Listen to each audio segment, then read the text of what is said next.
Well, here we are, the class of 2020, somewhere out there on the far side of the internet. My name is Seth Ryker, and I get to be the secondary principal here at Gothenburg Public Schools.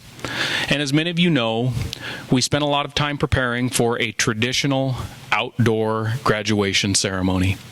That ceremony was to take place on Saturday, August 1st. As we worked our way through June and then July, the feedback that we got from the state of Nebraska was that we would likely be in a Phase 4 risk designation by August 1st. A Phase 4 risk designation would have permitted 100% attendance at an outdoor event. Then on July 23rd, we started to hear rumors of a local outbreak. And by July 27th, we were notified that there would be no open gym, no weight room activities, no team camps, and shortly thereafter, no graduation ceremony in Gothenburg. So here we are in an empty performing arts center with the exception of 3 honor students and 1 principal. For the class of 2020, disruption became the norm. Most of the traditions and milestones that accompany the last quarter of the senior year didn't occur. As a school administrator and a parent, I understand and I empathize with you. But today, I want to take a look back at some of the events and the milestones that did occur. Thankfully, my unique relationship with the class of 2020 allowed me to tag along for the past 18 years. I was there on the day that it all began.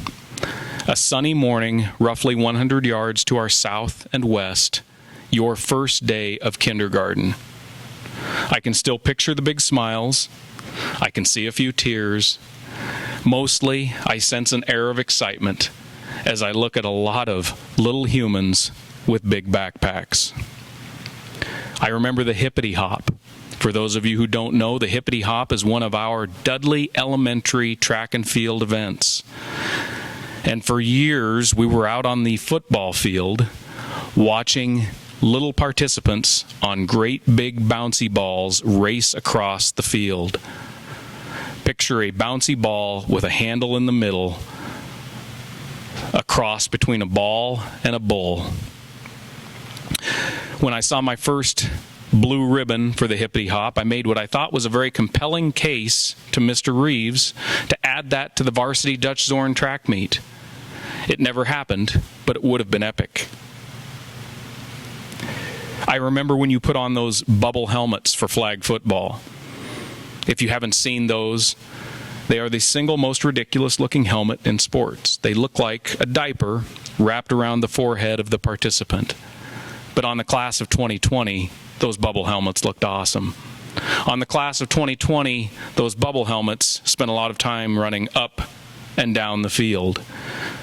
Those Saturday mornings over in Cozad typically contained very lopsided scores. Lots of fun. I was at the fourplex for all of those summer nights under the lights. 4 fields full of cheering, shouting, encouraging, striving, and competing.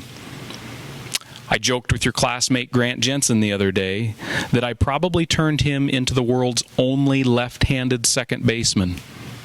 When it comes to coaching, sometimes you get what you pay for. I watched many of you transition from managers filling water bottles and looking up at full-sized participants to full-sized athletes. I swelled with pride at the success that you had on the field, the court, the track. Competition has always suited this class, and work ethic has always been evident in this class.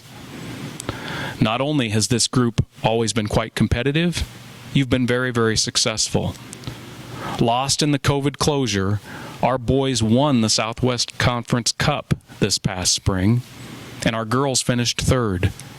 This is a group that loves to compete, and that will serve you quite well in the future. I was across the street at the pool for a lot of birthday parties.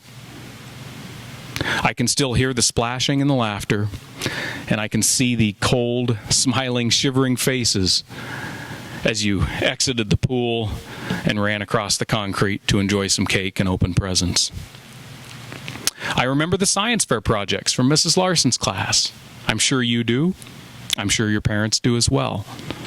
I walked through the Dudley Elementary gym with the same question many others had. I wonder which parent took the lead on that project. I'm not here to question anybody's academic integrity. I'm sure that you all did your own science fair projects, and they were spectacular.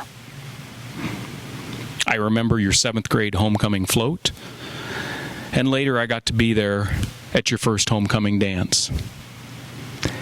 You guys can't dance. I'm sorry, you can cross that off the list. And I was there for this year. What a year it turned out to be. Sometime in March, everything changed, and the class of 2020 entered the history books.